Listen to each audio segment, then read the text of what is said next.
Warning: the following podcast show that you're about to listen to will include explicit language and content in which you, the members of the audience, may find offensive. Audience discretion is advised. Welcome to another episode of the Kim Hoang Podcast Experience. Yeah, boy. Where anything and everything is a subject matter on the show, and no subject matter is ever taboo. Damn, that's what's up with you. And now, your host with the most, Mr. Kim Hoang. Bro, am I getting paid for this? Hey, what's going on, ladies and gentlemen? How in the world are you? This is your boy, Kim Hoang, the Asian sensation, rocking out another great episode of the Kim Hoang Podcast Experience. And we're here over in Wheaton, Maryland. We're over at the Prototype Studio. We're actually in the multimedia room of the Prototype Studio. And, it's great. Once again, 2025, we're here, baby. It's great. For anybody out there that's, living their best life so far in 2025, I salute you. I think that's great. I think that's awesome. And I think that's the way it should be. For those that are, struggling a little bit, it's still the beginning of the year. It's still young. So there's plenty of time to go. The best is yet to come and it's not over yet. So as long as you're, waking up every morning, if you're living and you're breathing and you're moving, trust me when I say you're doing something right. So, please believe that all is not lost in the world, ladies and gentlemen. As long as you get out of bed and, and you fight that fight and you fight your ass off every day, I guarantee you things will work out very well. Like I said before, in probably many of episodes, 2025 was going to be the year for me that, at least in this podcast, I really wanted to try to bring in more guests because a lot of people have been saying, not to say that we don't like what you do. You're doing a great job. You're spicing it up every now and then, but we need to have more guests, bro. Like, we need to have more people. Can you do that for a guy or for a girl or for an individual? And you know what? After many emails and getting me on the private messages and everything like that, and for some of y'all that have my cell phone number and texted me on my iPhone, you know what? You got it. I'm at the mercy of you guys. I've always said that this is not only my podcast, but it is your podcast. And I'm happy to be here, guys, because today we do have an in-person guest, or in this case, a virtual guest coming all the way from the New York State. We'll talk a little bit more about that. He is a model. He has done some acting. We had met before about 2 years ago, and, we kept in touch during that time period, and I'm proud and honored to have him here. And for the one time, in the flesh, ladies and gentlemen, we have Mr. Alden Charles. What's going on, Alden? What's good, Kim? Thanks for having me, man. That was a beautiful introduction right there.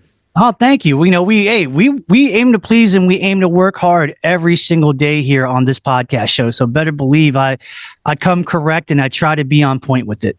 I love it. You're doing great, man. And I just hope I bring that same energy as you. You know what? I've always thought that, knowing you for as much as I have, that you always had that type of, that energy and that vibe. And I've always felt like, with Alden, whatever it is that he's doing, if he brings that same energy and mentality, there's no doubt in my mind that he's going to go far in life. No, thank you, man. And that's another thing about, just being in that show environment altogether. That was fun to, bring all those personalities together and you just kind of get that school atmosphere again, Yeah, no doubt. Fun there. Well, let's go ahead and jump right into it. I usually like to start in the genesis of things. Now, you're located right now currently in New York, right? Yeah, so actually my lease expired a bit ago, so I'm sort of right now in Connecticut. But yeah, no, I was living in New York, in Brooklyn. Oh, right on. Yeah. Well, Connecticut's not that far from, New York. It's kind of like a hop, skip, and a jump that I've been told. No, it's literally 2 hours. Many people say Connecticut's just that highway in between Rhode Island, Massachusetts, and New York, but it's a little more than that, a little more. Okay. Yeah. But like, let's say, for example, you being in Connecticut right now, if you were to go over to New York, would you like, what's the best route for you? Do you drive there? Do you take the train or you take the bus? What's the best way for you? Oh yeah, so my girlfriend lives there right now, so I'm actually going this weekend. I drive all the time just because personally I just love driving, like I could rip a 6-hour drive a lot faster than sitting there for a 6-hour plane ride. I just prefer that. Man. Oh, right on. So, I know. I can dig it. No, like that's sort of like the same thing with me because I like Philadelphia. It's really cool and it's awesome. And I'd rather make the road trip, going like 2 hours and some change, just driving down the road, going on 95 and making it rather than like taking like the Amtrak train or like a Bolt bus or something like that. Because I feel like, I don't have my liberties and freedoms in that way. No, I'm right there with you. It is a freedom thing because I mean, there's been summers where travel all around with my car, and it gets to the point where it like almost feels like your house. You keep your clothes in there, all the things like that. So it's like a security comfort thing at that point. Like you just know you have your things with you. No doubt, no doubt. So let's go ahead and jump into it. Like, you're from originally Connecticut, but you were living in Brooklyn. Now you're back in Connecticut. But what was a young Alden like back in the day? Was he like an athlete? Was he like a musician? Was he like a creative person that liked, theater and acting? Was he outgoing? Was he shy? What was a young Alden like back in the day? Yeah, that's a fun question, Kim. That's great. Honestly, I would say kind of a combination of all the things you just said. I played sports, soccer, basketball occasionally, and squash, but baseball was my biggest one. Baseball was definitely like, one of my school identities. I, captain in high school, and that was a big part of my childhood. I played as long as I could.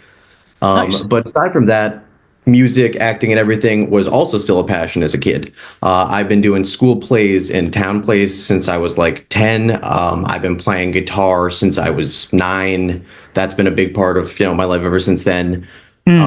Pretty much everything. And the shy and outgoing stuff, obviously everybody can be shy sometimes. My parents have moved a little bit, so I've hit a new school. And whenever you go to a new school, you can be shy. But yeah, I've always had a very good, good friend group wherever I go, and it's always great. Nice. Yeah. What position in baseball did you play? Yeah, I was a pitcher, first baseman primarily. Oh, nice. Yeah. How good was your curveball? My curveball is my best pitch, Kim. Funny you say that. That's, as a left-handed guy, you got to get taught that early. They usually say that like the standard pitching where you just like throw it like nothing really special is like the standard pitch that everyone goes to because it's like the easiest and like I guess the first thing that you learn. Is that true or is that false? Yeah. Like a fastball, just like a straight heat. Yeah. Oh, for sure. I mean, with anything that's kind of like your bread and butter in that sport, in soccer, it's like, I'm not as versed in soccer, but if you don't have a strong leg, or strong dribbling skills, then everything else, doesn't maybe matter. In baseball, if you're a pitcher and don't have a good fastball, nothing else matters.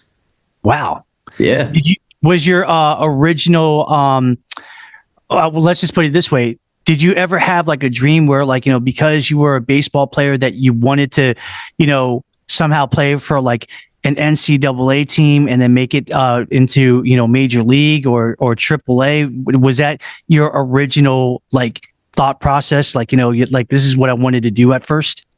So actually, definitely it was there as a kid. Funny enough, acting was the first thing I ever had, like career thing I wanted. That probably, some young shows watch like Drake and Josh and Sweet Life, things like that. I had a brother. So, those brother sitcom shows really made us want to get into them. But baseball wise, back to your question, definitely once I started getting into it later in middle school, that was what I wanted to, be for a little while. Once you get closer to 18 and, there's no scouts coming to your school in general and anything like that, you kind of know nothing's going to happen there. But for sure, I still think about that sometimes. If I, threw 95 instead of 80 or something like that, yeah, it'd definitely be nice. I would definitely go down that path. So would you say that at high school, like that was probably the end of the baseball aspiration? I would say like I went to a college that was D2 because I knew without getting, any offers or any scouts as a senior or junior, it's very tough, to walk on anywhere. Yeah. So I tried that there. My school, it's D2. It still gets kids drafted. I went to Rollins College in Florida. Okay. And they were still good enough baseball school that no walk-ons made it. So, I mean, yeah, ended there. I still played adult leagues in Florida, but yeah, baseball is just for fun now. No longer any possibilities. Who's your team? Red Sox, Boston Red Sox. Really? Yeah. In New York, that didn't go down so well. I hear that that's kind of like a cardinal sin. Like if you are like, from New York or the New York area and you're not with the Yankees or God help us, the Mets, if you're not with them, and you're with like the Boston Red Sox, that almost seems like it's a cardinal sin to certain fans and purists. Oh, 1,000%, dude, 1,000%. If anything, you mentioned the Mets there, that's the bit of a cop-out as a Red Sox fan, because Mets fans hate Yankees fans just as much as Red Sox fans, so you can bond with Mets fans over your hatred of the Yankees. Yeah, you got that a little bit, but Yankees and Red Sox fans, no, they'll never see those two chilling in New York. Oh, man. My dream is actually one day in the summertime, I really do want to catch a Yankees game over at Yankee Stadium. I've seen Yankee Stadium and it's beautiful, but I've actually never, went to an actual game over there. I've obviously being like more closer to Washington, D.C. and Baltimore. I have seen the Washington Nationals. So I've been to National Stadium in D.C. and being in Baltimore, I have gone to Baltimore Orioles games over in Camden Yards. But I've never gone to a baseball game outside of the DMV area. So I think that I want to kind of start that dream of like, trying to go to a couple of games outside of, my realm. Even if I want to go to like, let's say, I'll check out a Philadelphia Phillies game, over there in Philly. Oh, yeah. I wouldn't mind doing that because that would be a cool experience. Especially Phillies are good right now. And Kim, what you mentioned right there, I'm pretty much the opposite. I'd love to check out, Camden Yards, I've heard is maybe the top 5 prettiest baseball stadiums in the league. Like, I've never been there or Nationals or Phillies. So if you're ever up in, New England or New York, anything like that, I'd love to take you to a Yanks Mets game. Dude, I would definitely hit you up for sure. That definitely would be an ultimate bro date for sure. That's what I'm saying. Exactly. And they're pretty, they're pretty stadiums. I went to them both for the first time like a year or two ago, and I like them both. I will say, as a Red Sox fan, I probably like the Mets a little bit more. But that's because their food was good. I didn't get, no fights with Yankees fans, nothing like that. Wow, do you think that there's been like a lot of fights over in Yankee Stadium because like maybe somebody went against their grain? I mean, you definitely see stuff like there was that famous fan. I don't know if you saw it. He went viral this past year in the World Series. The 2 guys that got banned. Yeah. Austin Bianco. Yeah, exactly. Oh my God. That's what I mean. Yankees fans got a reputation. I'm saying it. Yeah. That's for sure. Yeah. That's for sure. So let's talk a little bit about like, obviously you said between baseball and acting actually came first. It did. Yeah. So I'm also assuming that acting came before modeling first. Yeah. Okay. So let's segue a little bit into acting a little bit. When was the first time that you actually remembered seeing acting? Like, was it like on a TV show? Was it a movie? Was it like some kind of theater performance? And, was that the first time that you saw it that kind of got you hooked into the art of acting and you just said to yourself, this is kind of something that I would like to explore at a certain point? Oh, definitely in that sense of watching and loving and falling in love with that world and just, I don't know, that job they get to come in and do every day. The first show ever, it's a tough thing to recall, but I will say the first show that really sticks out in my mind that like my parents showed me and everything is Full House. Yes. Right.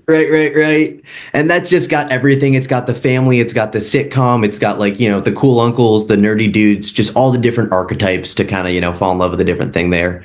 Yeah. And I thought Uncle Jesse was sick as a kid. So like, you want to grow up and be cool like that. Every dude wanted to be Uncle Jesse because he was a to speak in a nice way, he was a real cool looking dude, and, he was a musician and, had the killer hair. I was like, man, every dude wants to be Uncle Jesse because he got the juice. Oh, you're totally right about that, Kim. And just you saying that, it makes me think, because my next thing that made me fall in love with guitar, and Uncle Jesse started there with that Elvis stuff, was Drake from Drake and Josh, playing guitar. It's honestly kind of a similar archetype. Yeah. Wow. So you actually went that far. Like, did you actually see it like back in the day when it was TGIF and it was on every Friday night and such like that? Or did you just catch the reruns? I was actually, we had DVDs. We'd watch it in the car on how they had those tiny little TVs and Yeah. Yep. That's how we started watching it. And then Nick at Night came later. So then you follow the reruns. Who was your favorite character on, besides Uncle Jesse on Full House? Ooh, I don't know. Becky. I mean, Becky. No, I gotta say, Becky was, Becky Donaldson was pretty attractive, but I gotta say, I did have the hots for DJ though. DJ was pretty, yeah. Oh, yep. No, I feel you there. I was a little younger at the time, so Stephanie was more I was like, oh, okay, she's my age. I could probably Yeah, no, for sure. I still feel that. Did you actually happen to catch later on in the years, Fuller House on Netflix? Did you ever get a chance to watch that?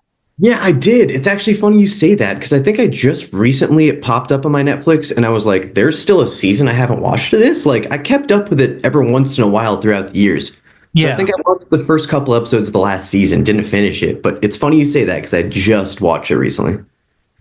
What were your impressions on that? Did you actually like it, or did you feel like, well, Netflix is trying to, basically get something back with, that series of its former glory days, and they're just trying to, regain it and revamp it in its own style? I mean, definitely the second one, the revamped and the glory days aren't there. I mean, obviously that because they're trying to play on the same tropes and same, everything. The sitcom genre has changed a lot in general. Modern Family doesn't have a laugh track. Its jokes are very different. They tried to stay the same way in a lot of things, which is funny. And obviously, if you like Full House, you'll watch it. But the longevity of it, I don't know. That gives me kind of a question for you. Something I've been thinking recently about film and just modern television. Right on. The soap opera effect. Yeah. No doubt. Yeah, right. Yeah, I do feel like modern shows, they just look different. The quality, I don't know, the smoothest they're filmed in, the perfect lighting, everything. Just, I don't know. It doesn't feel like a real house where Full House would have years ago or any movie. It feels like a set. Yeah, for sure. I think so. So.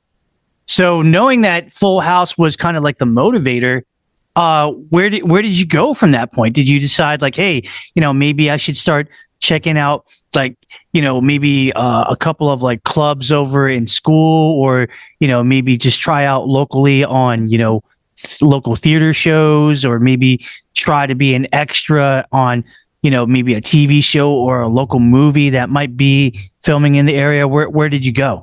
Yeah, so at that point where my family was living made all that a little different. So we actually lived in Maine at that point, you're in Maine. Yeah. Okay. So there wasn't too much actual, commercials or any sort of productions happening around there, but there were small local plays. And we had this big summer camp every year where it's basically entirely about film and play, and it's called Summer Festival of the Arts. Right. So each year there I would, get together with the local community and you do theater and make a play throughout the summer. So that was mainly what I did there. There was one point actually where my family and I did go to LA and we met with an agent when I was probably 11 or something like that. Okay. And they said, they were down everything, but my family didn't want to move to LA and give up basically rights of, us as a kid, which I'm glad that all worked out the way it did. I'd rather have a normal childhood then, but yeah. So during high school, were you actually at that point, did you want to try out for theater performances or musicals or anything of that sort? Yeah, so I did early. I had 2 high school experiences. The first year I had in Maine and then the last 3 here. When I was in Maine, we had a really good show choir, school production where it was fully choreographed, had painted set backgrounds, you have a full orchestra there. It's, big ensemble. So I did that as long as I was in Maine. But once I moved to Connecticut, that's actually where I started, working and stuff more professionally. Yeah. Okay. And did you, when you got to college, were you still trying to pursue that, or did you kind of put that back on the back burner for a little bit? Yeah, no, I still did pursue it there. I actually found an agency in Florida where I went to school and, get occasional small work there. I would still work whenever I was back home here for breaks in summer and things like that. Mhm. But I did know, even though I was doing the full 4 years of college, that I would very likely not put my degree to use and go right back into acting like as full as I can right afterward. Right. That's what I'm doing. Now, a lot of people actually say, and I don't know, I'll just get your opinion on it, is that people who jump into acting, who want to try to get there on like a more higher level, they claim that, getting representation or getting an agent is really not what it's cracked up to be, while other people say it's very vital, for your career if you really want to go far. What are your opinions on that? Yeah, well, honestly, I could see both sides there, but I definitely think just everything I've learned that having an agent, like, well, you're the talent everyone, they're the one that gets you through the door. So we can still self-submit to lots of things, but I know that there are plenty of bigger projects that we wouldn't even get to see. Only the agents get to see it on, their casting pages. So I do think having an agent, honestly, like it's someone in your corner too. Like I like everyone on my team. So I think it's big. Yeah. What about you? What do you think personally about that too? I'm curious in your thoughts. I mean, I think it's really cool to have an agent for sure, because they definitely help you, like you said, to, get your foot in the door when you don't really like have a map or to lead you where you want to go, or, have a leg to stand on. My only issue is that sometimes it's like, some agents, they ask for money up front. There's some certain agents that, kind of causes red flags. And, I always try to talk to people who are actors who do have agents. I always ask this question. It's like, what are the red flags for you when it comes to, agents, and whether or not, if you can distinguish between a real good one and one that's like really sketchy. Yeah, I will say IMDb Pro, that's really nice for that, because you can kind of see like, who they have in their clientele. You can, see their ranking in there. And obviously ranking's not everything at all, but like, if they're thousands down at the bottom, don't have any good clients, those are some indications there. And also what you said about money up front, I'm pretty like I've gotten a couple emails like that, but definitely I just signed with a new manager who's great. And with everything I've been learning, like anyone who's really going to get you work shouldn't ask for money up front. They would just take a percentage. Right. So I would think that that's probably not a good indication if they're asking for money up front. Just anybody looking at agents or anything like that. Yeah. Right on. Yeah. Now, you have done a couple of acting, and, and I'm only assuming that you have done some acting in terms of like, maybe like some local films, maybe some shorts and stuff like that. How many have you been in, and what have you been on? Yeah, okay, let's go. So basically the show we did there, that would have been, the biggest show that I would have had at this point. But for the most part, small films and commercials have been sort of, what I get the most here with my agency in my area and location. But definitely I did a small film called Intermedium a couple years ago. A small film here about a secret agent, in our town, that's written by one of my friends. And commercials has been a big thing. That's honestly what probably I get most of the work in this Connecticut, New York area. Done like ESPN, a lot of Hasbro, Fanatics, some Star Wars things. Yeah, Spider-Man, all sorts of, yeah. And that's both been modeling and acting, but definitely commercials get me a good amount of work here. Speaking of commercials and what you mentioned, I saw that you posted on your social media of a commercial that you were in, where you actually were wearing the Green Goblin mask. Yeah. So, dude, explain that. Like, because when I saw that post, I was like, no way. I know that guy. How did this happen? Like, I'm shocked. You're the man, dude. That one was fun. That one was a lot of fun. Yeah, basically just my agent told me it was going to be a Hasbro job. And I've worked with them before, and I know they're always great. So I don't always know what the toy is going to be. So out there, I think I was told Spider-Man before, but not Green Goblin specifically. So I was just like, cool. And yeah, I got there. They had the full mask on the table. And I've seen those toys in stores. I know they're like $500 and stuff like that. Like they're Oh. $100. Like it's the replica one, not the little toy. So I'm like, I get to put that on. Like, sick. Oh, wow. Yep.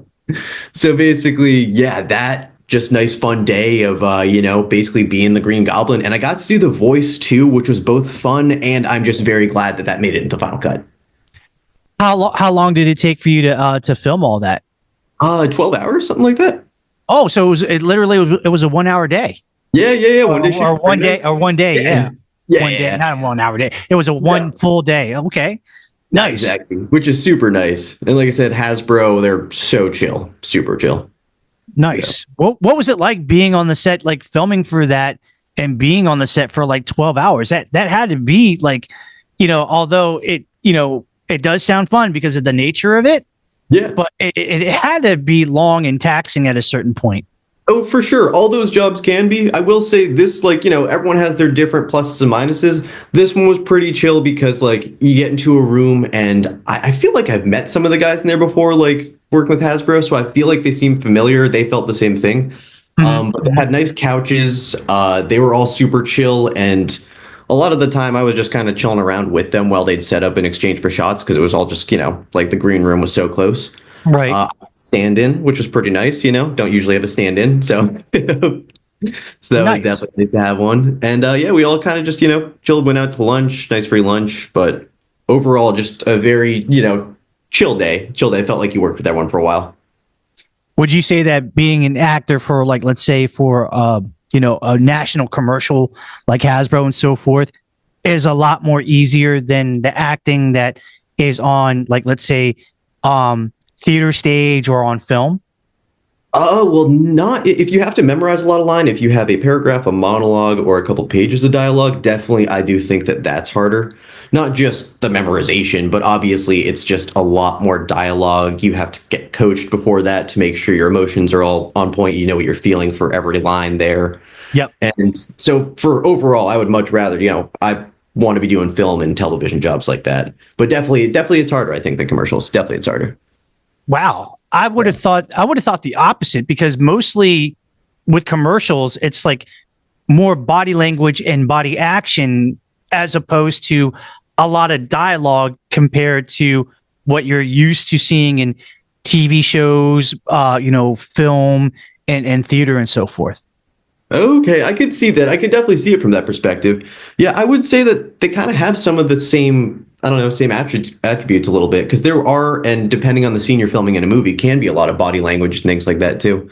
So this particular job, I'll just say this, at least this Hasbro job, definitely, a week-long, film shoot would definitely be tougher.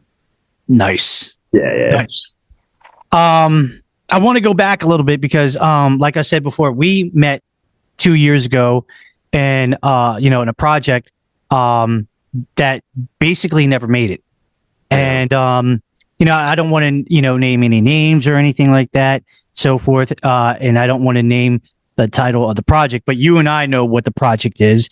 Basically it was just kind of like an offshoot, a little bit like it would have been a little bit influenced in the sense of Cobra Kai-esque, but a little bit more racy and a little bit more I guess it would have been a rated R type of thing because of the nature of certain subjects and subject matters that it covered and so forth.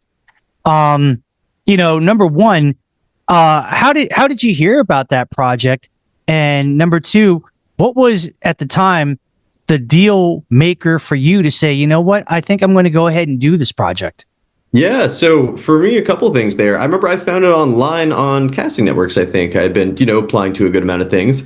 And that I remember being psyched about because I did karate as a kid. So that was something that was kind of natural to me too. And I remember that was fun, practicing together. Yeah. Brought it all back instantly. For sure.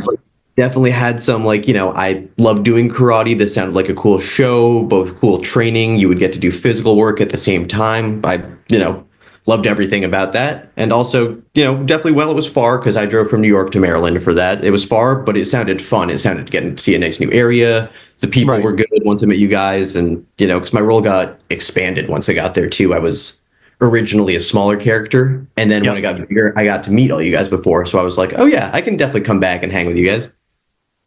For sure. For sure. What was it about that project that, that had you pumped and so excited? Was it just the fact that it was just going to be like somewhat of a full length project? Was it the fact that you were going to be working with people that you never worked with before? Was it just like, a new experience? Where was your mind at? Yeah, so definitely, well, obviously, it would have been nice if it, went full length and online and everything like that. That would have been fun.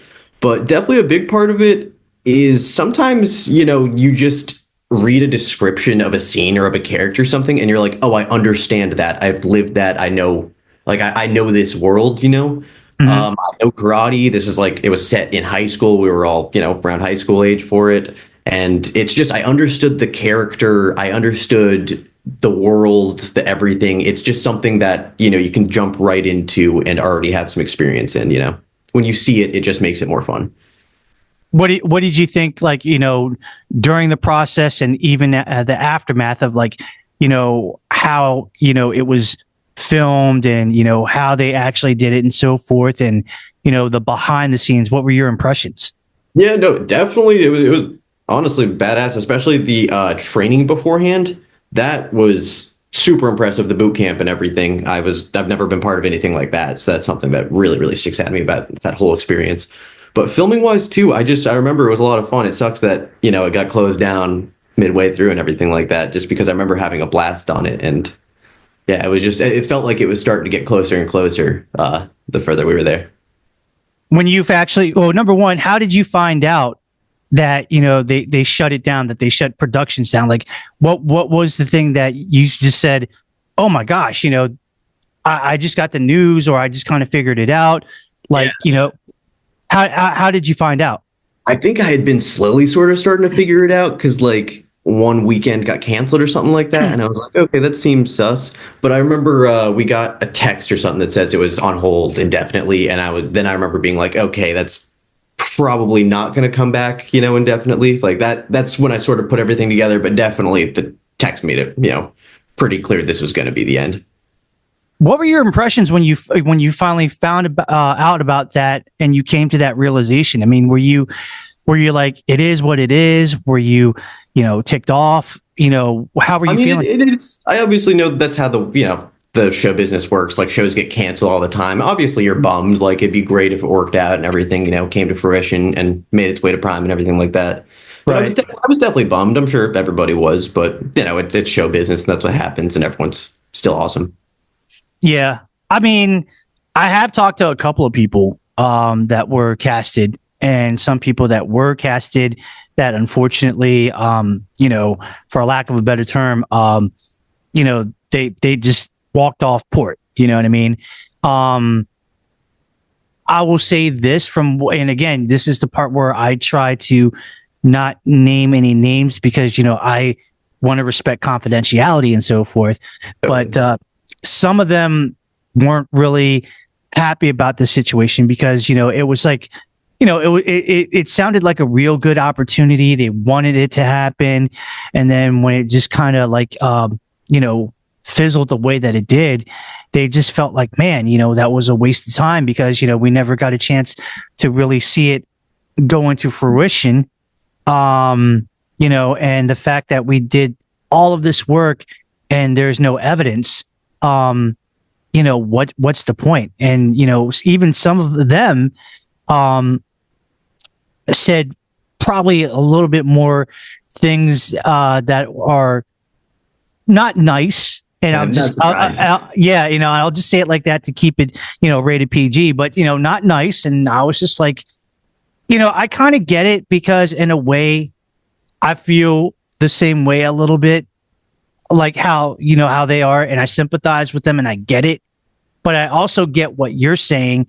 And, in the perspective that, stuff happens, sometimes it's going to be a situation where, you have a project that may be out there in the woodworks and it's there.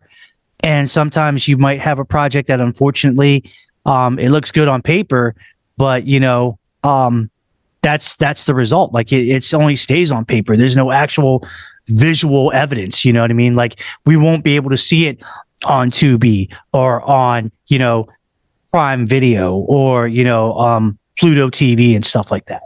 No, exactly. And that's frankly, like you see that with movies, and 20 years later, maybe the footage gets released because somebody still has it, and maybe somebody, out of that crew is doing something big at that time. But I completely agree with you. I get both sides of it, and I don't blame anybody if they were, angry or anything like that. But once y'all, time passes and everything, it does, just sort of make sense. It's like, that's show business. That's how it happens.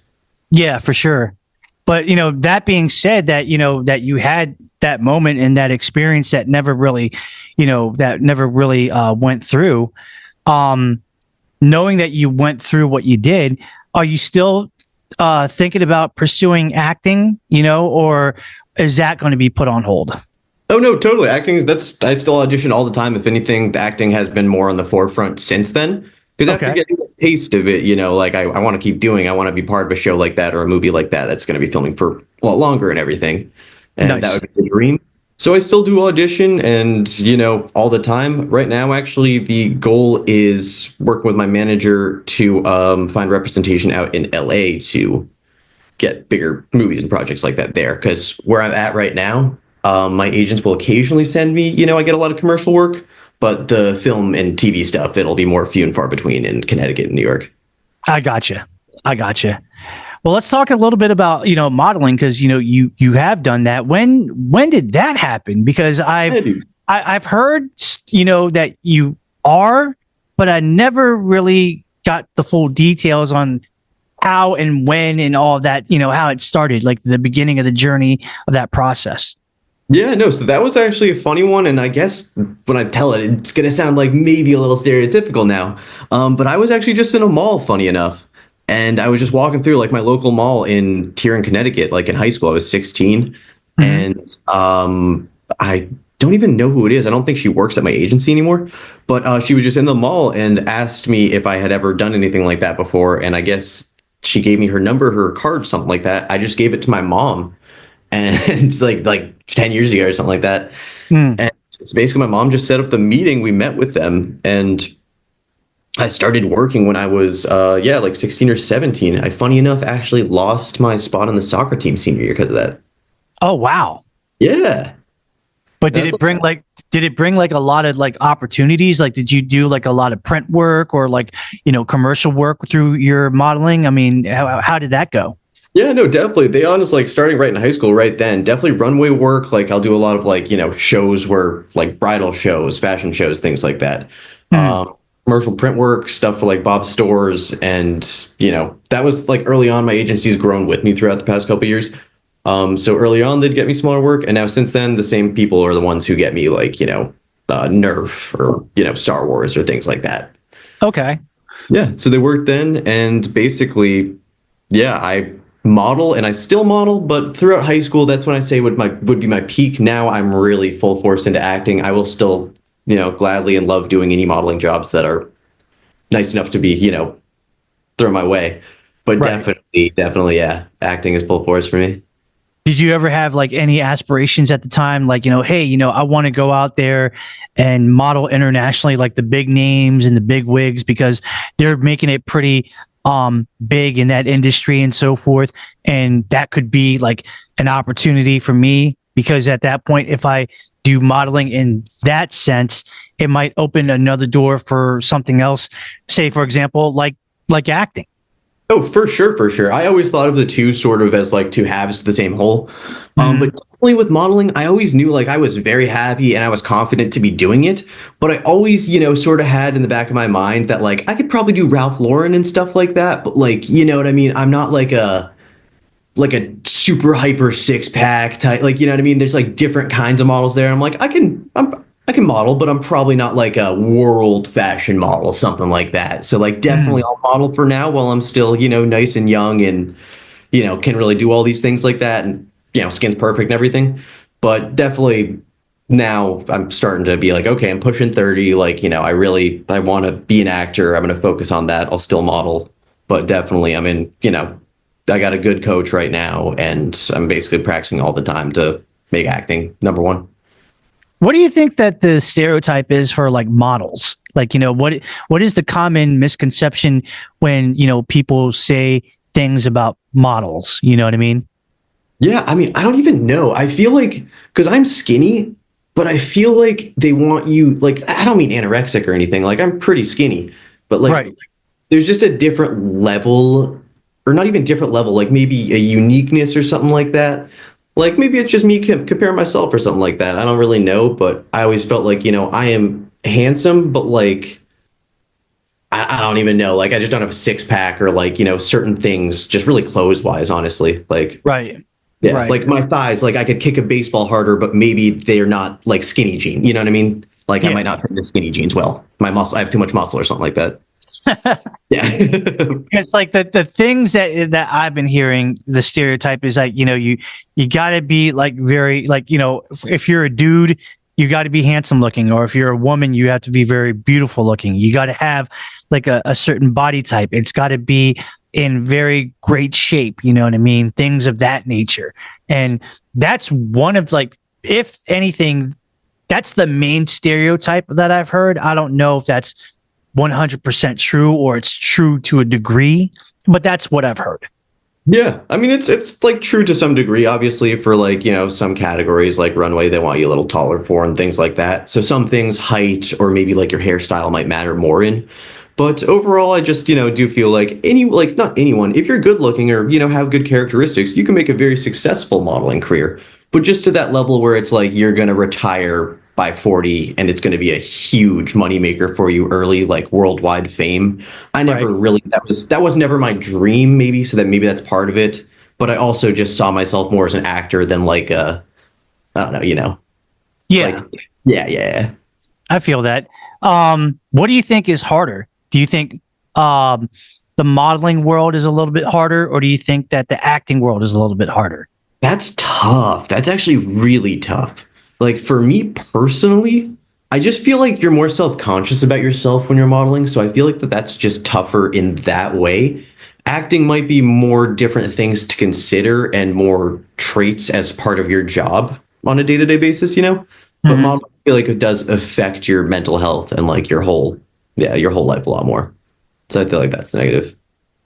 I feel like acting sometimes can affect you in the mental health game as well, because sometimes you put like a lot of pressure on yourself, and you have to do certain things, and when you hear like constructive criticism that you have to do this, you have to do that, and so forth, it sometimes for certain people it may bring them to the boiling point, unfortunately.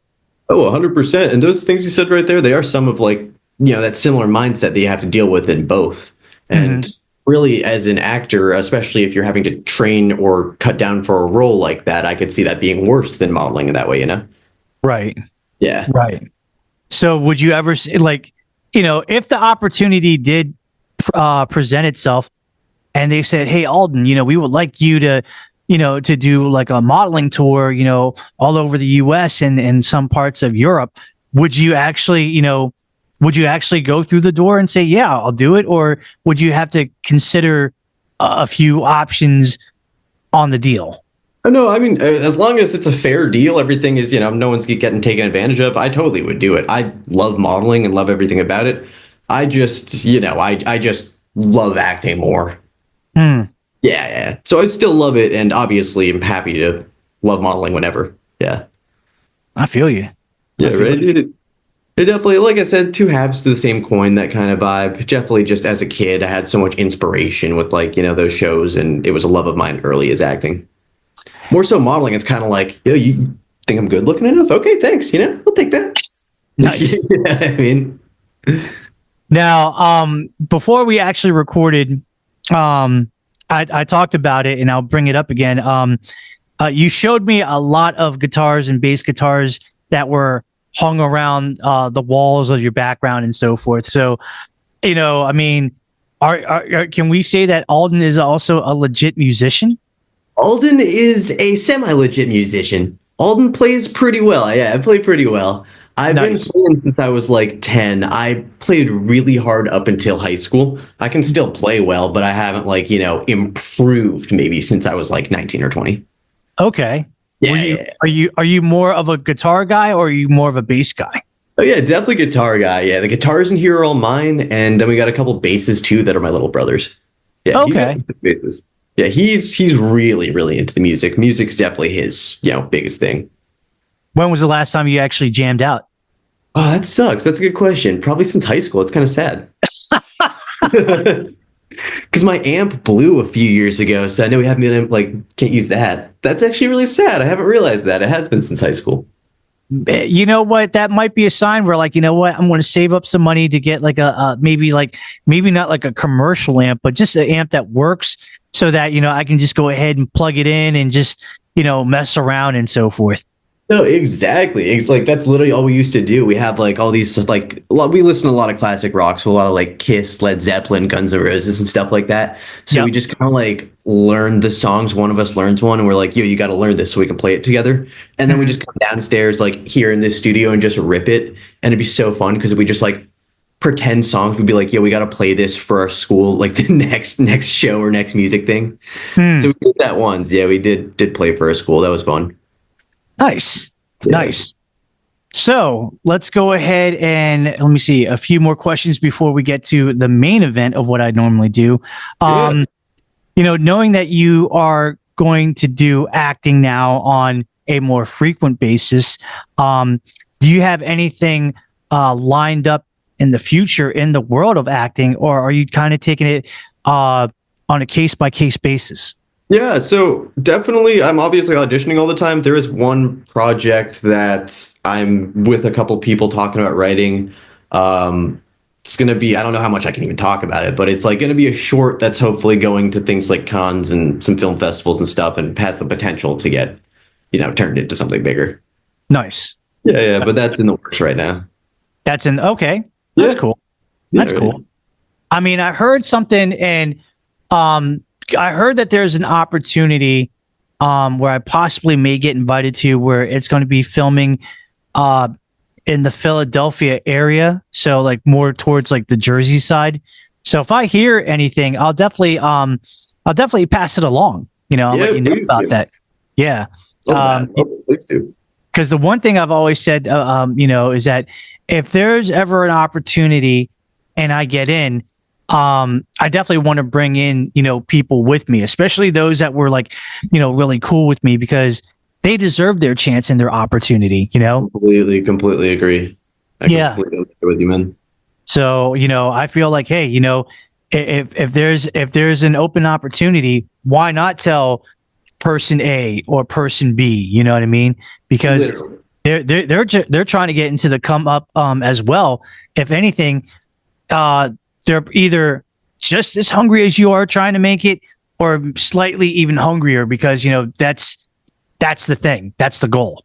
No, everybody's driving. I feel you, man. I'm right there with you. And that's why I do have a cool show that I've, been in the process of writing recently. This is just separate, me and my brother, but I'm right there with you. If this ever goes anywhere, definitely bring you people like that I care about, be part of it. Yeah, for sure. Well, this is the part of the podcast where I like to have, and it's kind of like tradition. We have a thing on here called the rapid fire, and the rapid fire basically is I ask my guest a couple of random questions, and they do their very best to answer it. Now, it could be true, false. It could be multiple choice. It could be fill in the blank. It could be a realistic question. It could be a fantasy type of question. So example, if I asked you off the bat, Alden, if you could name one person that is synonymous with baseball that really did it, who would it be? And, I'm just putting this as an example. Your answer probably could have been I think Derek Jeter. I think he was the one. I think he was the one for my generation, so yeah, for sure. That's the guy that did it for baseball. And I would have been okay, cool. And I could have asked you a random question between, sodas, Pepsi or Coke, which is the better soda? You might be like, oh, I like Pepsi because, it just tastes better. Or I could ask you like a true or false question, like true or false, Alden. You have never slept a full 24 hours in a day. And you could have been like, that's false. I probably slept like maybe at the most 12 hours in one day, but I never slept for a full 24. No, it's fun. I like this. Let's do it, Kim. Let's do it. All right, ladies and gentlemen, we have in the red corner, we have the world famous Kim Hoang Podcast Experience Rapid Fire Challenge. And on the blue corner, we have my man Alden Charles getting ready to go ahead and swing for the fences. I'm literally in a red corner, Kim. My walls are red. Well, hey, I always say that the blue corner is the better corner, because that's, to me, growing up as a kid, I don't know why I thought this, but I always thought that the blue corner had a higher percentage of winning. Okay, I'll take that then. I'll take that. I need that dub. I'm betting on myself right now. So. Yeah, there you go. Yeah, I mean, we all have to bet on ourselves? I mean, dude, this is holding up my parlay right now. This is the only thing keeping it going. All right, so here we go. In no particular order. Here we go. Between the primary colors of yellow, blue, and red, my favorite color is blue. Okay. Known as all the clothes, everything. Nice. Yep. Favorite color on a car? Black. Okay. Or blue. Favorite car? Audi. Audi Ooh. Q5. Yep. Ooh, Audi Q5. Ooh. Yep. You went that route. I'm not mad at you. I did. Was able to buy an old one for my parents when I was like a teenager. Okay. Yep. Here's a good one. Favorite type of cuisine? Ooh. I'll say Italian. Definitely Okay. Italian. Especially right now, I'm very into some good pizza, pasta, like not just basic stuff, but cacio e pepe, like good Italian restaurants. Nice. Yeah. Nice. All right. Here's a random one. Back in the day, there was a Calvin Klein commercial where Mark Wahlberg was actually in that commercial. Do you actually think that Mark Wahlberg could have made it really big in the modeling industry like that? Oh, totally. I mean, dude's got the vibe. If you have that, like that aura to yourself, which he clearly does, that shows on camera. So I think so. Nice. Yeah. Name one thing that you can't live without in the terms of like a materialistic possession. Oh. Probably just it's basic, but obviously my phone. I want to get less basic than that. Yeah. Probably. Okay. I mean, obviously computer, car. How about my glasses? Let's go my glasses. Okay. Okay. Here's a fun one, but a weird one.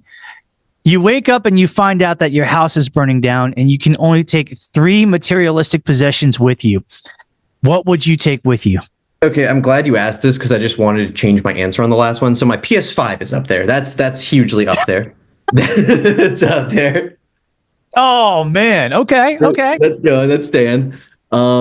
Let's see. I have a folder of all of my old nostalgic things. Anything that's like really nostalgic. Like I have a binder with that. That's coming with me too.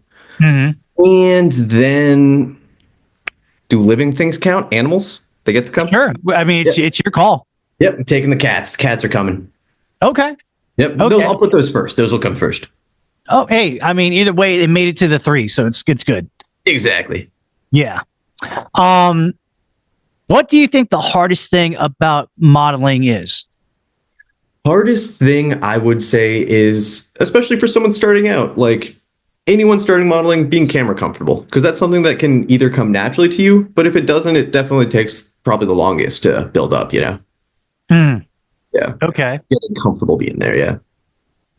What do you think the common misconception is when it comes to actors? Like, what is the common misconception that you've heard? I think one big one is like the theater kid thing. It's kind of funny because like, obviously this is just me, but you hear so many cases and all these actors come from different backgrounds and just have so many different ways of making it there that it's just funny that, I don't know, now when I meet someone, I'm like, I'm acting, they seem to, I don't know, feel like they know like a lot about my past life. And it's like, no, I have like a business degree. I just don't use it. Like, you know what I mean? I just feel like, everyone just has different ways and different paths coming to an actor. And I feel like they're sort of get stereotyped sometimes. Right on. Yeah. Right on. Who do you think will actually make it to the World Series in the upcoming season? Ooh, okay. So the Dodgers are going from the NL. They've already spent the money, so it's going to happen. I'd love to say the Red Sox, but I don't think that that's fair. Let's do the Detroit Tigers. Yeah, Tigers Dodgers 2025. Oh, all right. They were gassed this past year. Yeah, Scooble. Okay. Yep. We actually did baseball talk earlier, but if there was 5 stadiums all over in the United States like that, knowing from Major League Baseball that you wanted to go, what is your top 5 stadiums that you want to go to watch a game? And it doesn't have to be like, this one's my number one. Just give it to me in any 5. All right. Well, for sure, Wrigley is my number one because I've been to Fenway so many times, never been there. Mm-hmm. Pittsburgh. I want to go to what's it called there? Where the Pirates play. Yeah, Pirates. Their field's beautiful. I want to go to what used to be AT&T in San Fran. That's really nice. I think it's Oracle Park now. I want to go there. So that's 3. I really want to go to Camden Yards. That's on there. That should be higher. Camden Yards is up there. And then lastly, I'll say probably Marlins in Miami. I feel like that could be cool. That's random. It's just I remember they built it when I was a kid, and I just thought it's kind of ridiculous looking, but I just remember it was built like when I was still young enough to be like, whoa, this is like huge and modern and new. So I think it's sick. Okay. I can go along with that. Right. Now, let's see. Let me see. I got to think of something really good. Yeah, hit me with it, Kim. You got it. Oh, you know what? I'm going to give you a silly one. What would you do for a Klondike bar? Ooh, I don't know, dude. Vanilla ice cream? Probably not much. For a Klondike bar. I'm more of like a Snickers or more of like a... Wow. I'm more of a Snickers guy. I'd do more for a Snickers than I would a Klondike. Okay, then what would you do for a Snickers bar? Oh, yeah. You kidding me? I would gas up the car, head down. When I'm living in Maine, I drive 30 minutes up to the only grocery store in town, tip the cashier guy, drive back, fill up my car on the way back because, it's so deep to the grocery store, I got to fill up my car. So I would do all that for a Snickers, man. Oh, nice. Yep. Now, as we know, Mount Rushmore is a national monument where it actually has the 4 faces of our American forefathers. So in the world of baseball, who would actually make it to your personal Mount Rushmore? Okay, cool. Definitely David Ortiz would be on there. Definitely. Mike Trout. This is my generation. Ken Griffey Jr. Oh, yeah. Okay. Oh, Ken Griffey. Yeah. No doubt. Yeah. Yep. Love Ken. And this is just mine, but I'll say Mookie Betts too, because I loved watching Mookie Betts so much when I was in high school. Okay. Yep. So that's my first one. Now, you said that before you actually took karate, you learned the martial arts. What was the one good thing that you got out of it? And what was the one thing that you wish that, you would kind of like to forget, like the bad thing that you got out of it? Yeah, I would say it gave me a great foundation for playing sports going forward. Like, just that athletic position, the power position, that's there in every sport. And I just started doing that at karate when I was in like 5th grade or younger or something like that. So that's a great age to get that foundation. That definitely helps with every sport going forward. And power. But aside from that, what I wish I had done more is I kind of wish I had stuck with it because I was getting good. And I remember I was just about to switch from like the kids class, like 14 under to like, the adult class where I'd be fighting like full adults. And that's where I stopped when getting into high school. So I wish I kept going because, I would have been an actual black belt. I still can't say I'm a black belt. Well, I think you definitely would have had potential for sure. We can definitely say that, that you definitely would have potential. But I appreciate it, man. You were great. You were freaking great. I tried my best. I think I was probably one of the only few that that actually legitimately had that rank and could teach it in a way that people kind of understood it and could follow it, because I feel like when you're a black belt instructor, that's your job. And I feel like you have to basically explain it in a way that people can relate to. You know what I mean? Oh, for sure. And if you don't know how to do that, if you don't have that ability, or you don't even have that knowledge base to even, be in that position of being an instructor, then, you're in the wrong business.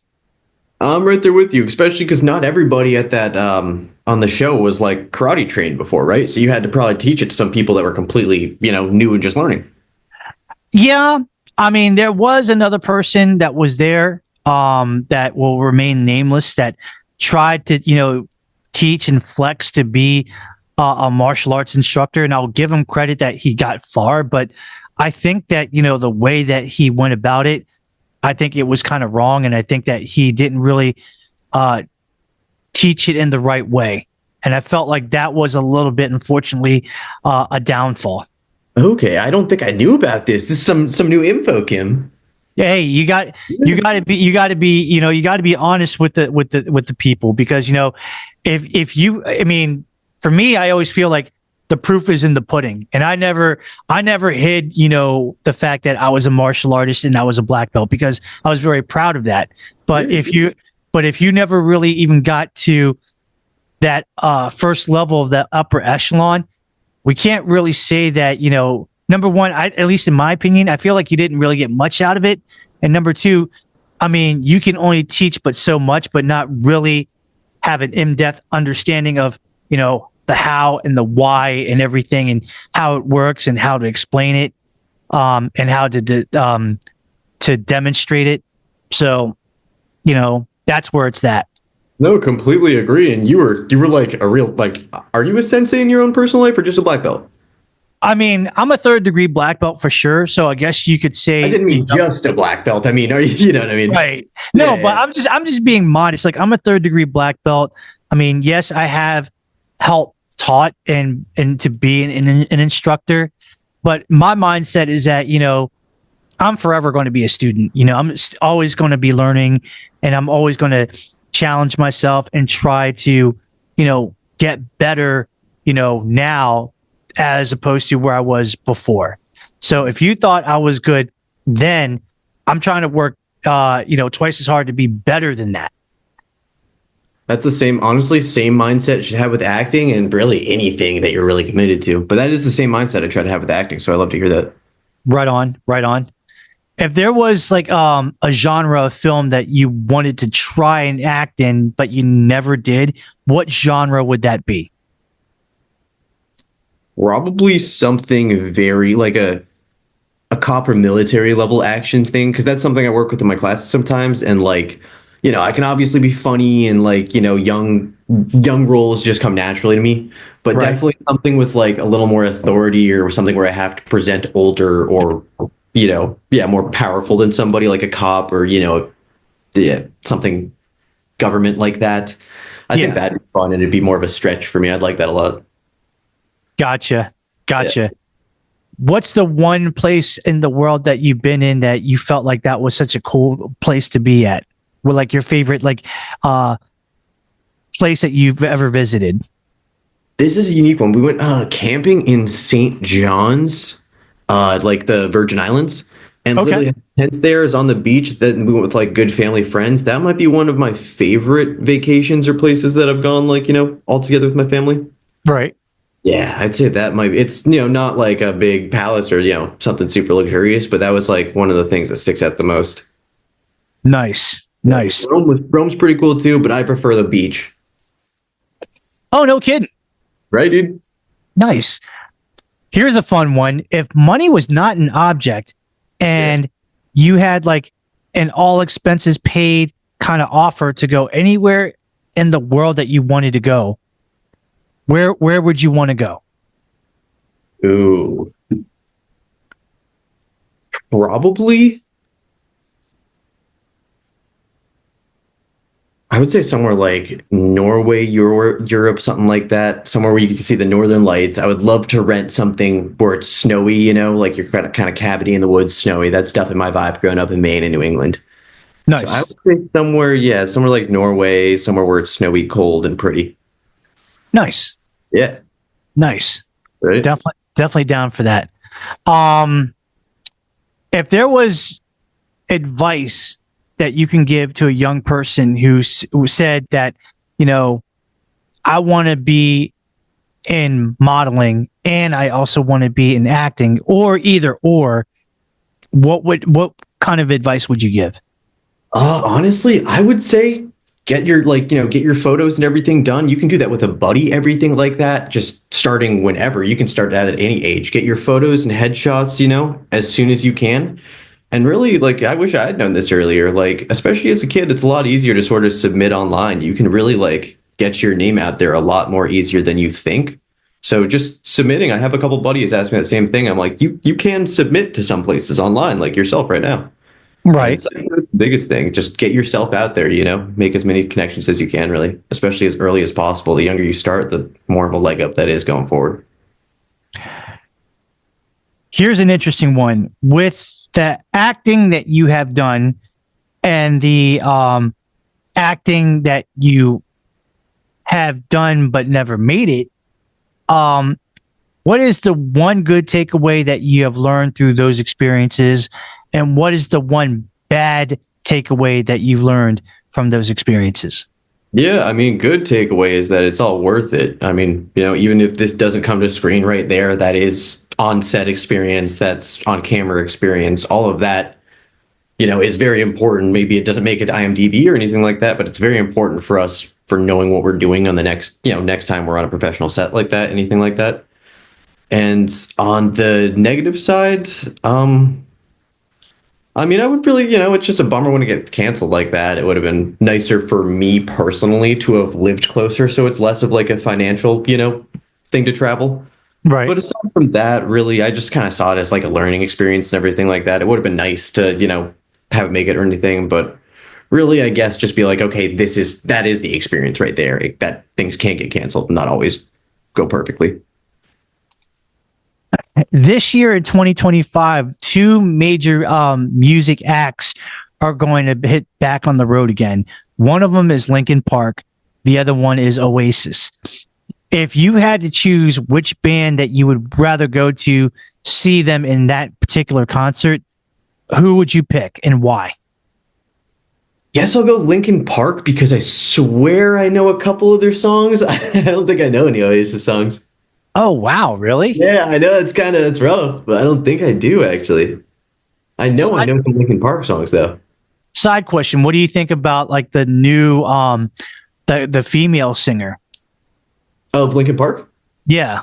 That's the thing. I don't know it well enough to know about it. I just think that there's probably a song I know from them. Okay. Yeah, I know. Sorry, I wish I could answer that so much better. I just don't know them that well. If it was Green Day or Motley Crue, I could answer that. Okay. Yeah, because believe it or not, they played in Brooklyn. Right there where the Brooklyn Nets play. I actually had a chance to go and I went. And seeing them live, even though I was in the cheap seats, my impressions were okay. I think it's really cool what they're trying to do. And I know that the new lead singer, Emily Armstrong, is new at this. Obviously, she's no Chester Bennington, so we have to, acknowledge that and respect the fact that she's just trying to do the best that she can just for the longevity of the band. And when I actually entered with that type of, frame of mind, I thought she did all right. It's not the worst type of thing I've ever seen. So. No, I completely feel that. It's kind of similar to Adam Lambert joining Queen a couple years ago, right? Yeah. It's not he's not trying to take Freddie Mercury's place because there's no way in the world that you can replace Freddie Mercury. He's iconic, and exactly. Yeah, he's going to forever be in the annals of music history, especially with Queen. But to say, you were a part of that band just to kind of, I guess for a lack of a better term, try to, you know, keep up with the legacy and try to, keep it alive. I understood that from that standpoint. Exactly. And just as long as they don't try to recreate that person, be their own version of themselves in that band. Yeah, for sure. Yeah. If you had a chance to act in a major motion picture film, who would you like to work with in that Hollywood film? Like who would be the who's who of actors in acting that you would want to work with? Yeah, well, starting with director, I would love to work in any Tarantino movie, really anything he's directing. I know he's doing his last film coming up, but really anything he does, I love just his way of storytelling. Obviously, his, he's not scared to shy away from excessive violence. Just in general, I love him as a storyteller and just as a person in interviews I've seen. And really a lot of the actors that he has there, like George Clooney would be great. Obviously, Leo DiCaprio, and then some younger people too. I do think Timothée Chalamet would be really fun to work with. I do think that'd be cool. Nice. Yeah. Nice. Right. Oh, Tom Holland too. Tom Holland would be great. Just, from the younger generation, they would be super, super fun to work with, I think. Is Tom Holland the guy that was in Spider-Man? Yeah, he's the current. Yeah. Okay. Yeah. I got you. Being that, you lived your life from, day one until now, do you think that it has been worth it? I would say so, 100%. No, I've always thought that I love my life. I have a great life and a lot of different, things like just here we've talked about like, Maine, California, New York, like going to Florida. So I like my life and I've explored a lot of the US so far and hopefully a lot more cool, crazy shit coming up. Nice. Yeah. If Alden Charles did not want to pursue acting and if he wasn't a model, what do you think that he would be doing at this point in time right now in his life? Yeah. And he also doesn't get drafted into baseball, anything like that, into the majors? Correct. Yes. Then I'd probably do something similar to what my dad did. That's what I went to college for, business management. So I would probably go into some sort of stock trading, some sort of firm. Nice. Yeah. Not quite as fun, I don't think, but it's my parents definitely happy I have a college degree at the very least there. No, I'm sorry. Go ahead. Oh, I'm just saying, my parents happy that I have that college degree, even if I'm not using it. Yeah. I feel you. Right. If somebody actually wanted to visit like New York City and the boroughs, where would you tell them to visit? Yeah, honestly, I mean, obviously West Village is really nice. That's like more chill. I love places like Williamsburg. I lived in Brooklyn, so stuff like that was, closer to me. Williamsburg is as nice, I think, and has as nice as shops. It's a little more quaint, so you can kind of walk through with like on a date or something like that, go to a chill dinner, and it's not like people.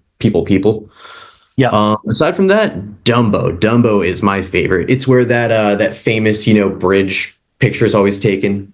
The famous picture. Yeah, that's where that one is. And that literally to me is like someone took a nice sort of small town vibes and threw it like right in the middle of Brooklyn. Oh, wow. Like at night, sometimes you don't even see another person like on the streets. It's literally just like so quiet, like so chill. I probably would have went the other route. I would have been like, yo, just go to Canal Street over in Chinatown, dude. Because, the Chinatown there, it's pretty lit. No, that's fun. That's super fun. I prefer, I like some place that you can get like a nice dinner, nice something like that. Like, good date. They're good date spots. I'll tell you that. Nice. Yeah. Nice. At the end of the day, when it comes to, you as being a person, not as you being an actor, not as you being, a model, and not as you being the athlete and, occasional musician, when it's all said and done, what kind of legacy do you want to leave on the world and say, Alden Charles was this type of person? I want them to say that really I was just like a good, positive guy who really had the backs of people that I care about. Right. And if there's someone that I care about, I think they would say that right now. And I hope you would think that too, Kim. But you know what I mean? Just I'm really there for the people that I want to be there for. I'm always, like for the most part, I always try to be a nice guy. I'm sure if someone deserves it, we could get in a fight. But like for the most part, I'm smiley. I'm always like trying to make someone laugh, and I don't know, overall just positive energy. I used to like almost like feel kind of shitty when I was a little younger, just because like if I can't make everybody like happy. Yep. So just something like that. I just like everybody to be happy, and I like to do what I can to, I don't know, contribute to everybody being happy. Like same making sure my dad's okay right now, like everything like that. Yeah. Is the glass half full or is it a half empty? I think it's always half full, right? Always has more to pour. Yeah. Half Okay. empty. I hate looking at an empty glass next to me, you just think how thirsty you are looking at that. If it's half full, you still got a lot more to drink. Right on. Yeah. Right on. Knowing that you said that you want to, be a little bit more proactive in movie acting and so forth, what is your preference? Would you like to stay within the parameters of where you are distance wise, like being like more closer to New York or in Philadelphia and Connecticut, or are you willing to at this moment in time travel outside of that realm? Oh, totally. Yeah, I'm actually going to California next week for a little comedy thing. But basically, I'm happy to travel wherever like that. Obviously, I'm more of an East Coast guy at the end of the day. That's where I'll probably settle down when I'm older. But right now, everything, I'm totally like, I'm happy to be wherever. I would, move to LA like tomorrow if I had to for a nice big job, anything like that. I totally would. Yeah, I love it there too. Okay. Yeah. Hopefully the fires are getting okay. I'm a little scared flying them with all that. Dude, oh my God. I don't know when, I saw that and I was like, oh my gosh, I didn't think it was going to be that serious. No, right? And you see things of like, the Hollywood sign burning, and then the next thing is like, oh no, that was AI. You're like, Jesus, so what is actually going on there? Like, how much is legit on fire? Yeah, for sure. For sure. Is Alden an iPhone guy or is he an Android guy? Oh yeah, I'm an iPhone guy. I'm an iPhone man. I kind of figured, but I had to ask that question. That's one of my standard questions. Oh no, what about you, Kim? You an Android or iPhone? I thought you were an iPhone, right? I'm an iPhoner. Yeah, that's iPhoner. Like, you really have to invent something really good in the Android phone department for me to give up the iPhone completely. No, that was 1,000%. Yeah, but I'll just say it like this. Android, you might have invented the wheel, but I think that Apple and the Apple iPhone made it that much better. They perfected it. It went from stone to nice inflatable tire. Right, for sure. Yeah. For sure. It's funny that you're saying that. I do remember when one of my buddies got the first Samsung Galaxy. We were in 8th grade, and all of us were like, dude, that's the Samsung Galaxy. That's so sick. We thought it was the coolest thing ever, and an iPhone probably was just released. I don't even know.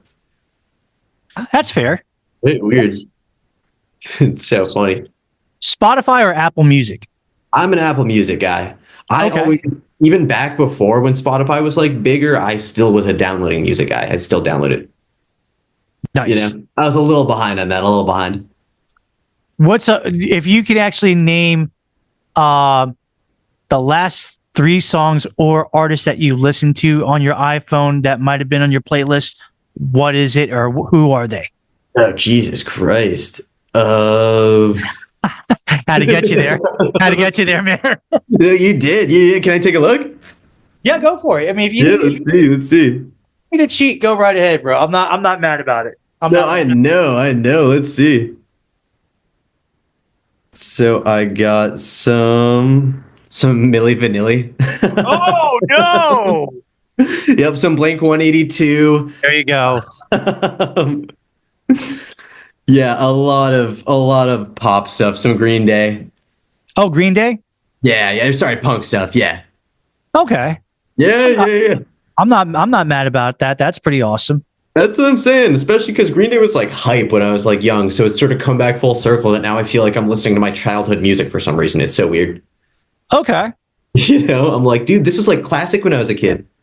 Nice. Yeah. If there was a musical act that is no longer here that you would had died to see it performing live, who would have it been? That's no longer here. I mean, Michael Jackson would have been cool. Mm. Really, really cool, honestly. Aside from him, yeah, man, the Beatles would have been nice with everyone alive, like with John Lennon and George Harrison. Yep. Elvis would have been cool too. That's the thing. I mean, so my parents raised me on classic rock, so I'm definitely like more versed on some of those older ones. Those would definitely be the names that I come up with first. Right on. Yeah, So we got 3 more questions. yeah, my guy.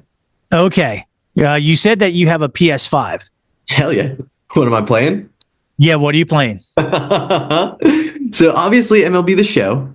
I just got the new Call of Duty 2, like Black Ops Ooh. 6. Ooh. I played it hard at first, but sadly I haven't touched it in a couple weeks. It's kind of a bummer. Okay. Yeah. So would you consider yourself like a casual gamer, or do you think that you're like a gamer to the core? I mean, like, definitely, I played as a kid for sure. Gaming was at my core. Like, me and my buddies, get home Modern Warfare 2 and Black Ops 1, like, after school every day. Right. But now, I mean, I still game. Like, it's definitely like my hobby before bed, on an average night.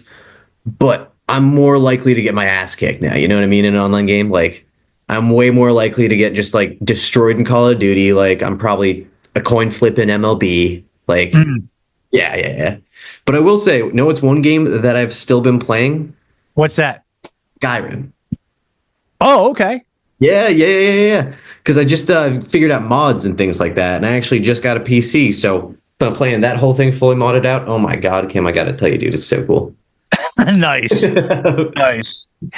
All right, here we go. You have actually been invited to go to a dinner at a 3-star restaurant. You gladly accept and you get over to the restaurant, no problem, all suited up and ready to go. When you actually tell the maitre d', hey, I'm here because, I got invited. The reservation's under this name. You go to the table and you see that there are 3 extra spots on that table. Now, here is the question. Who would actually be your guests in those 3 spots? Now, here's the caveat. There could be people that you know. There could be people that you don't know.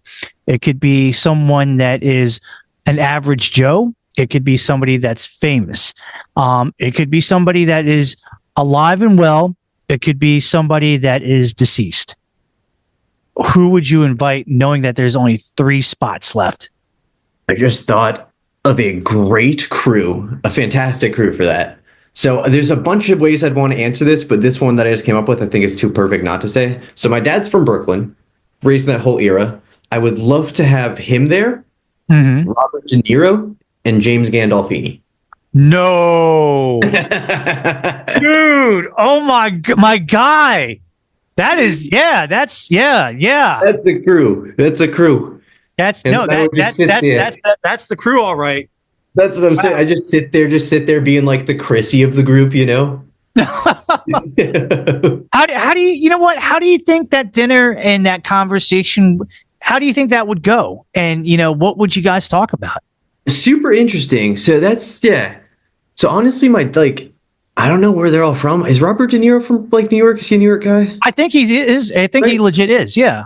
That's what I mean. So in that way, I do think they'd actually have some connections because they're both probably around the same age in the same area. So that would be entertaining from a childhood perspective for them. Yeah. Secondly, they were all around that era in New York. My dad's always said some jokes. I wouldn't be surprised if he knows a guy. You know what I mean? And I wouldn't be surprised if they know a guy either. I'm sure they've got some things in their inside world they could talk about. No doubt. I just obviously love my dad, love those two and their work. So 100% in there for all of it. Right on. Right on.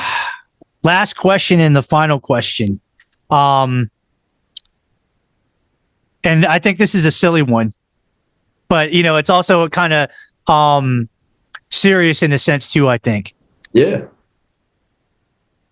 Although we worked together, we never really got a chance to, really see the product. I know.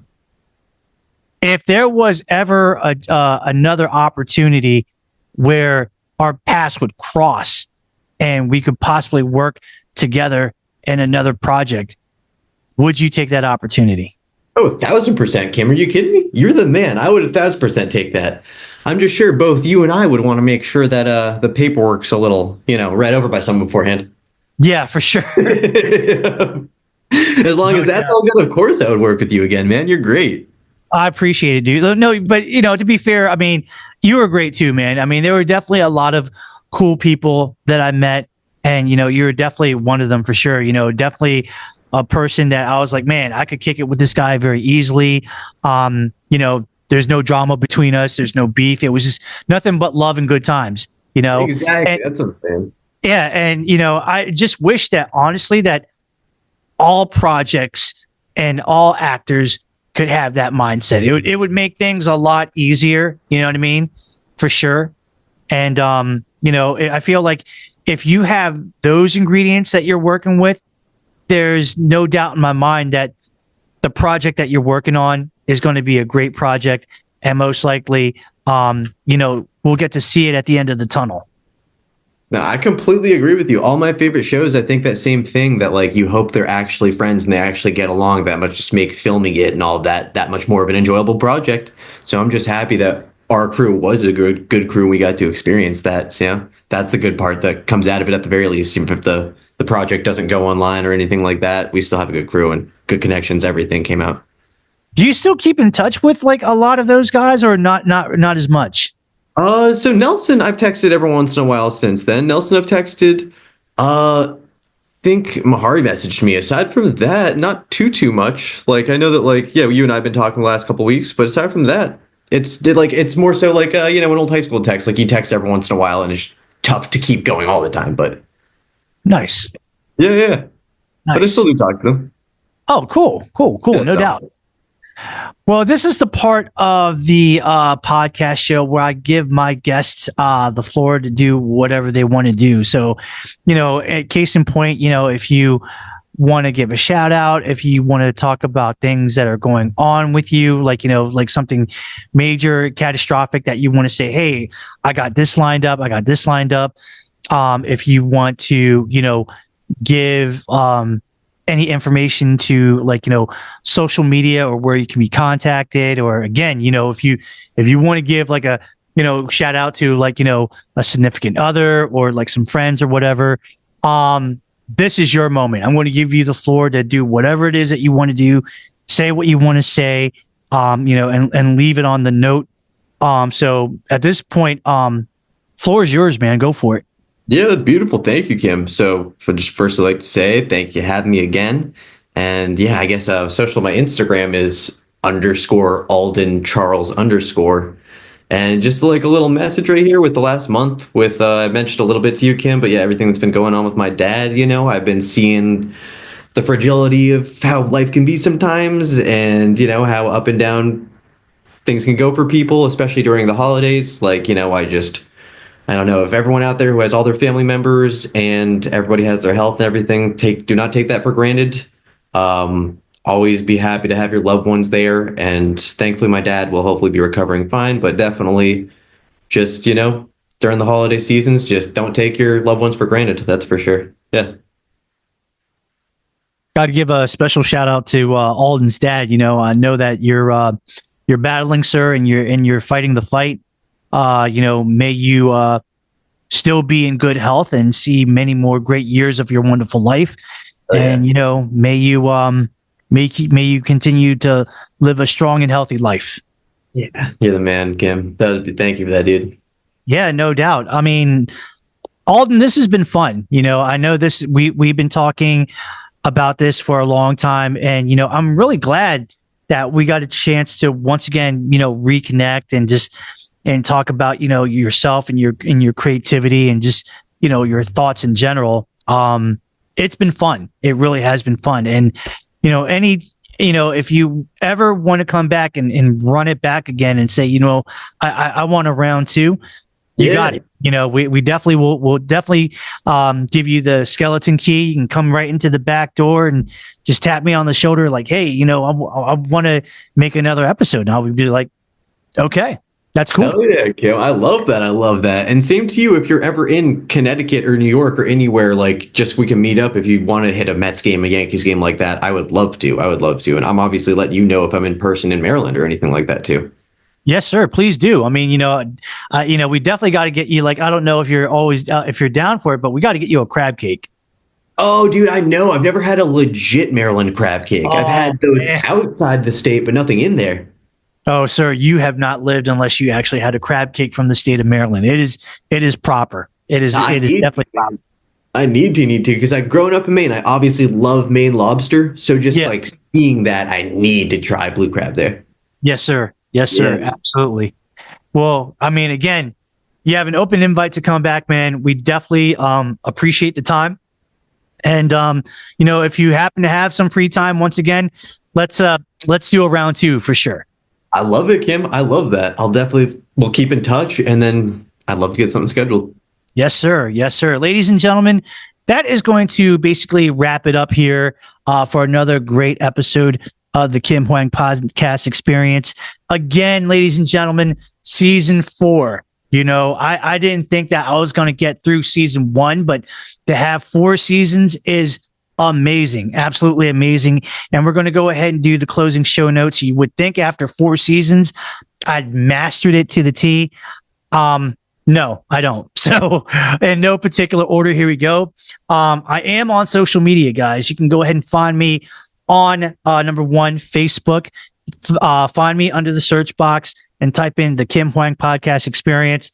Follow me there. I appreciate it. We are also on Instagram, and we are on Twitter, now known as X. Follow me under the tag name at TKHPC Experience, all in one word, lowercase letters, no spacing or punctuations. That's what it is. Please follow me there, and I'll follow you back. We are on 5 podcasting platforms, guys. It is sick. We are on Spotify. We are on Apple Podcasts. We are on Amazon Music. We are on YouTube Music and Audible, which is powered by Amazon, which is not only a podcasting platform, but it is also an audio book platform as well. And for a moment in time, for this one-time offer, they are giving you guys a chance to actually try Audible for free for 1 whole week. So sign up for a temporary 1-week free trial subscription. If you like it, you can keep it, and you will get billed $15 a month for becoming a member. If within like 7 days or less you try it and you're like, not for me, hey, go ahead and cancel it, and there's no financial obligation. It is what it is. Do me a favor, please like my podcast and subscribe to my podcast on all those podcasting platforms. And do me a favor, if you have Spotify, please give me a 5-star ranking.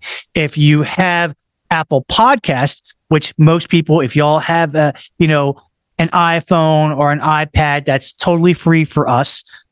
If you have Apple Podcasts, please give me a 5-star ranking and a positive written review, because the more times that we actually collect those good fortunes, then our podcast can go into the front of the class. And then somebody could be like, dude, the Kim Hoang Podcast Experience. I heard about this because my friend Charles was telling me something about this, and he said I should go for it. I should listen to it, like it, and subscribe to it. Yes, yes, and yes. Please do so. Please share this out on all of your social media pages, whether if it's on Facebook, Twitter, Instagram, Snapchat, TikTok. Share it in all those things, and tell your friends in person, whether if you tell a friend, a family member, a coworker, or a colleague, because, sharing is caring. It's called brand awareness. Last but not least, if you want to be a special guest, if you want to be a special guest host, if you have any constructive criticism, or if you find me on a thing where I actually do solo episodes and you have a question for our Q&A forum, please email me at the Kim Hoang Podcast Experience at gmail.com. Whatever the subject is, put it in the subject box. In the body of the email, please go ahead and write out whatever it is that you need to write out. Send it out to me. I love these emails. I will read it, and I will get back to you within a day or two. That I do promise you. So that's it, ladies and gentlemen. Another, episode, as we say, in the books. You know what I mean? It's been fun. It's been great. I love this form of creativity because like acting and like the martial arts, it's a passion of mine. I love it dearly. And I'm going to keep doing this until, I can no longer do it anymore, whether if it's in a physical sense or whatever. So as long as I have, air in my lungs and I can move around, guess what? I'm still on the mic, because I not only do it for myself, but I do it for you guys, because this is not only my podcast, this is your podcast. You know what I mean? You guys make it happen. Without you guys, I would have no audience, and that would be a bad thing. So that is it, ladies and gentlemen. Again, I hope that your 2025 year is going to be a great one. It's going to be a good one. We're still early in the phases of the time frame of 2025. So make it count. Take every opportunity that you have and make it count. Take advantage, because, one day in life, you're going to be living it and you're going to be like, man, I wish that I would have took advantage of that situation. Well, because if you didn't, we'll never know. And last but not least, please be safe out there, ladies and gentlemen. Make good decisions in life. It doesn't do us any good if you make the wrong decision and you land in a pine box and get buried 6 feet under. We want you to be healthy. We want you to be happy. We want you to live your best life, because you deserve it. And anybody else that tells you otherwise, that you don't, or they say that I wish that you fail in life or you're not worth a damn, you can actually give them the finger and tell them to go F off. And you can tell them like, yo, you can go over to your corner over there and kick rocks, because I'm trying to live the good life, the positive life, the way that, life was intended to be. I'm not trying to live your life, and I'm not trying to live your negative energy. So, ladies and gentlemen, again, thank you for tuning in. For the one time, for my guest, Mr. Alden Charles, coming all the way over in the, in the business, we'll probably say that he's from New York, but he's in Connecticut doing his thing. This is your boy, Kim Hoang, the Asian sensation. I am the host with the most, the man with the plan, the guy that has the power that'll bring it less than a half an hour. I'm the voice, and I'm the choice. Saying thank you so much. Coming again live from Wheaton, Maryland, over at the Prototype Studio, which is not far from the Washington, D.C. metropolitan area. Saying thank you very much. God bless y'all. Please be safe out there. And if you need anything, holler at me. You can just email me, or you can get me on the Twitter or a private message. If you got something going on, I'll definitely make time for you, because, at the end of the day, it's all about love. We need to love each other. We need to support each other. We got to make sure that everyone is exactly in a good headspace where they need to be. Guys, it's been fun. It's been awesome. We'll do it again real soon, I promise you. And just take care, guys. Much love and respect. I am out the door. Deuces. Peace.